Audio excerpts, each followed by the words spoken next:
আসসালামু আলাইকুম এভরিওয়ান, কী অবস্থা সবার? কেমন আছেন সবাই? আশা করি ভালো আছেন। আমরাও আল্লাহ তাআলার অশেষ রহমতে বেশ ভালোই আছি আলহামদুলিল্লাহ। আমি সুমাইয়া জান্নাত আপনাদের মাঝে আবারও একটি নতুন ব্লগ নিয়ে হাজির হয়েছি। আশা করছি পুরো ভিডিওটি জুড়ে আমার পাশেই থাকবেন। আই হোপ আপনাদের কাছে ভালোই লাগবে। তো এই তো আমি কিন্তু সকাল থেকেই ক্যামেরাটা অন করেছি। সকালে নাস্তার পর আজ খুব বেশি সময় ওয়েস্ট করিনি, ডিরেক্ট কিচেনে চলে এসেছি। দুপুরের রান্নাগুলো করে নিব। আজ হচ্ছে দুপুরের রান্নাটা শেষ করার পর কিচেন ক্লিনিংয়ের কিছু কাজ করব, তো এই জন্য কিন্তু সকাল সকালে আমি কিচেনে চলে এসেছি। এখানে বিফ রান্নার জন্য আমি ম্যারিনেট করে নিচ্ছি। বিফটা সকালেই ভিজিয়ে রেখেছিলাম, এখন যখন ডিপ ফ্রোস্ট হয়ে গিয়েছে আমি ম্যারিনেট করে চুলায় বসিয়ে দিব। আর দেখা যায় কি যে কোনো কিছু ম্যারিনেট করে রান্নার ক্ষেত্রে কিছু সময় আগে যদি ম্যারিনেটটা করে রাখা যায় তবে কিন্তু টেস্টটা বেশি ভালো আসে। তো আজ কিন্তু হাতে মোটেই সময় নেই, একটু তাড়াহুড়ার মাঝে আছি, তো এজন্য কিন্তু খুব বেশি সময় না রেখে আমি সাথে সাথেই চুলায় বসিয়ে দিলাম। আর এদিকে হচ্ছে দুপুরের রান্নার জন্য সবজিগুলো গুছিয়ে নিয়েছি। এখানে বিফে দেওয়ার জন্য কিউব আকারে আলু আর পেঁপে কেটে নিয়েছি। এই সাইডটাতে করলা দিয়ে চিংড়ি মাছ দিয়ে ভাজি করব, আর করব বেগুন ভাজা। তো সেগুলোই আগে থেকে একটু গুছিয়ে রেখে তারপর কিন্তু নাস্তাটা করেছি। আর এবারে হচ্ছে চুলাটা জ্বালিয়ে দিলাম। তো আমি হচ্ছে পাশের চুলায় আরেকটা প্যান দিয়ে দিয়েছি, আর এখন হচ্ছে বেগুনগুলো প্রথমে ভেজে নিব।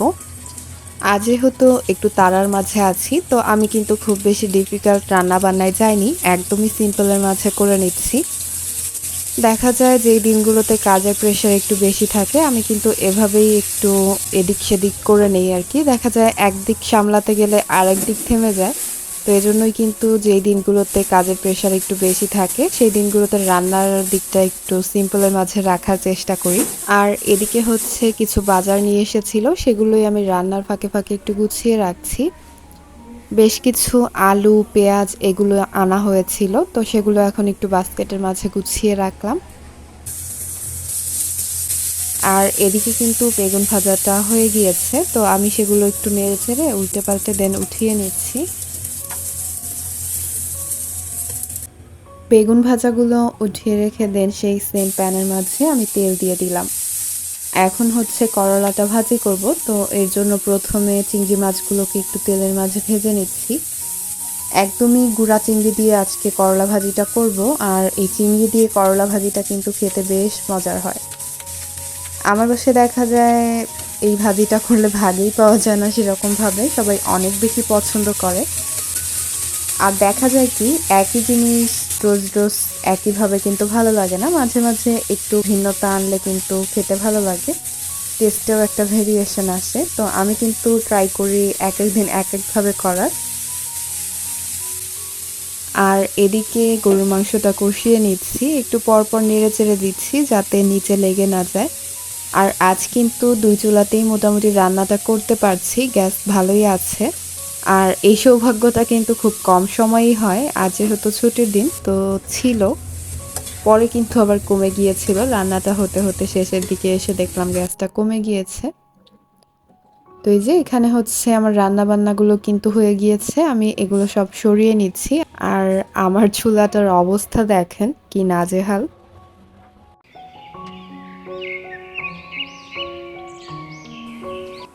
আজ কিন্তু বাইরের ওয়েদারটা বেশ ঝলমলে, আর এরকম ওয়েদারে কিন্তু কাজকর্মে অন্যরকম একটা এনার্জি কাজ করে।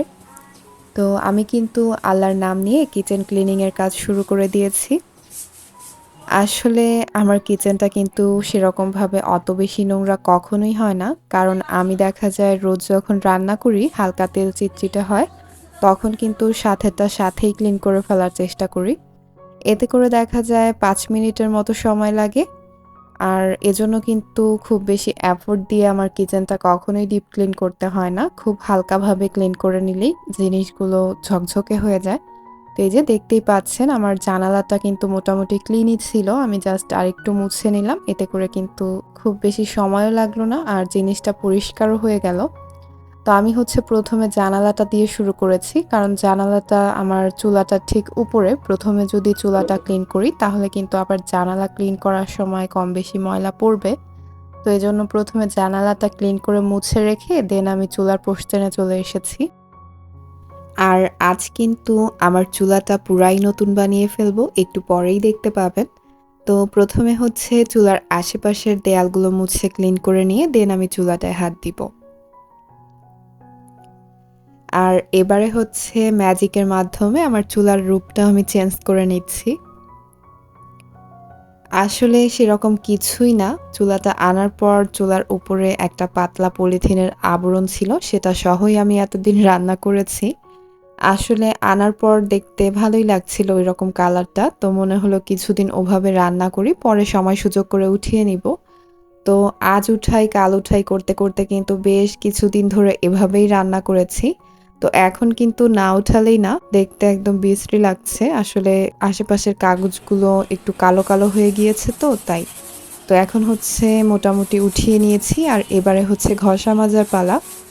এই ঘষা মাজাটাও কিন্তু আমার দোষেই করতে হচ্ছে। আসলে আনার পরই যদি আমি কাগজটা উঠিয়ে তারপর ইউজ করতাম তাহলে কিন্তু এই ঘষা মাজার ভেজালে যেতে হতো না।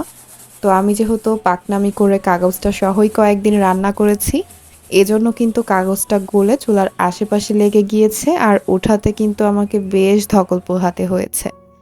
তো অবশেষে কিন্তু অনেকক্ষণ ঘষা মাজার পর আমি কাগজগুলো উঠাতে সক্ষম হয়েছি।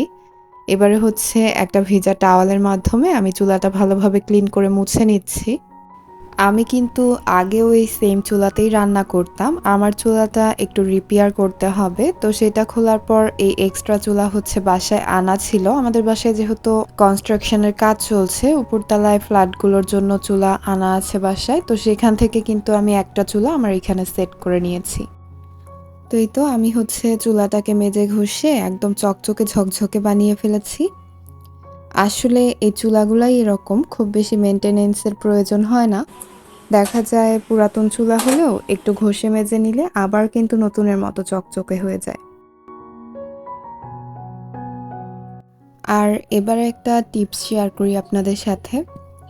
আমার বাসায় যেহেতু গ্যাস একদমই থাকে না বললেই চলে, তো এজন্য কিন্তু আমাকে বেশিরভাগ সময় ইন্ডাকশনেই রান্নাটা করতে হয়। তো আমি কি করি, চুলার যে মুখের অংশটা আছে সেটা আমি ওখান থেকে সরিয়ে রেখে দেন একটা টাইলস দিয়ে আমি ওটার উপরে ইন্ডাকশনটা সেট করে নিই। আসলে দেখা যায় কি, আমার কিচেনটা যেহেতু ছোট, তো আমার কিচেনে কিন্তু এক্সট্রাভাবে কাউন্টার টপ করা নেই।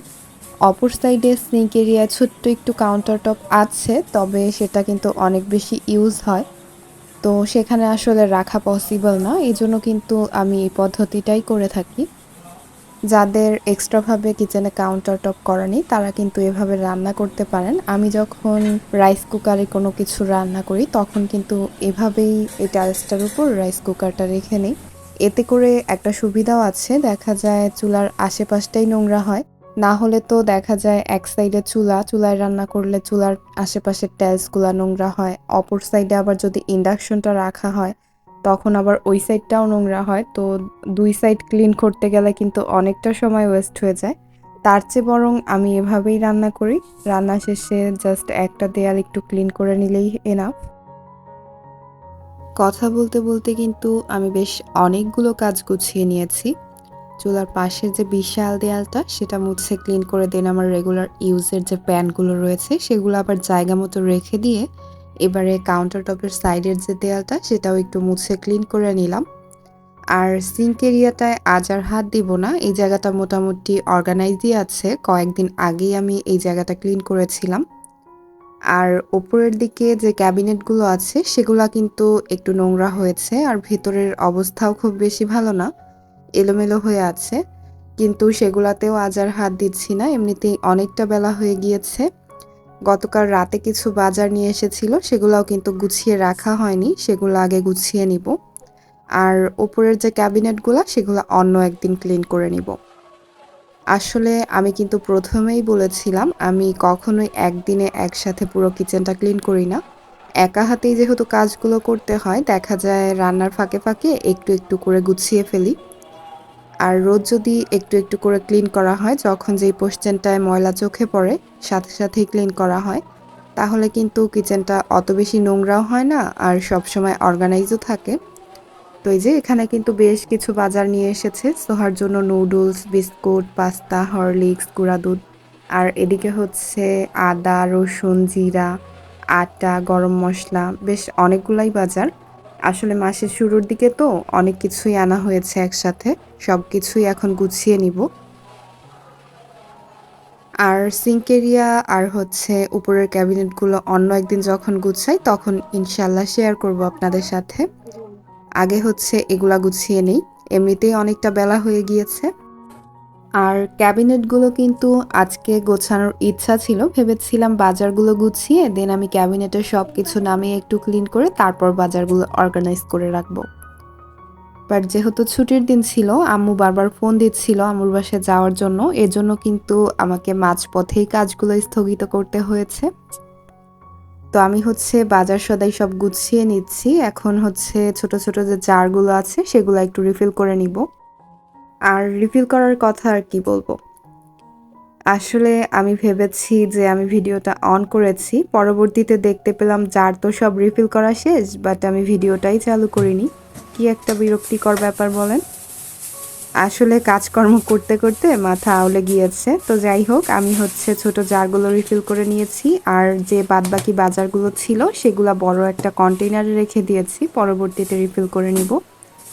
আর এখন হচ্ছে আদা রসুনগুলোও জায়গা মতো রেখে দিব। আর সেই সাথে আপনাদের কাছে আমার সেই কমন রিকোয়েস্টটাও করে নিচ্ছি। আমার ভিডিওটির কোনো অংশ যদি আপনাদের ভালো লেগে থাকে তাহলে প্লিজ একটা ছোট্ট লাইক দিয়ে আমার ভিডিওটিকে আরও অসংখ্য মানুষের কাছে পৌঁছে দিতে পারেন। আপনি যদি আমার চ্যানেলটিতে নতুন হয়ে থাকেন তাহলে আপনার কাছে রিকোয়েস্ট থাকবে আমার চ্যানেলটি ঘুরে দেখে আসার। তারপর যদি মনে হয় আমি আপনার সাবস্ক্রিপশন লিস্টে থাকার যোগ্য তাহলে কিন্তু আপনি চাইলে আমার চ্যানেলটি সাবস্ক্রাইব করে রাখতে পারেন। পাশে থাকা বেল আইকনটি প্রেস করে রাখলে আমি ভিডিও ছাড়া মাত্রই পৌঁছে যাবে আপনার কাছে। তো এই যে সব কাজকর্ম সেরে এখন হচ্ছে দুপুরের লাঞ্চ করব।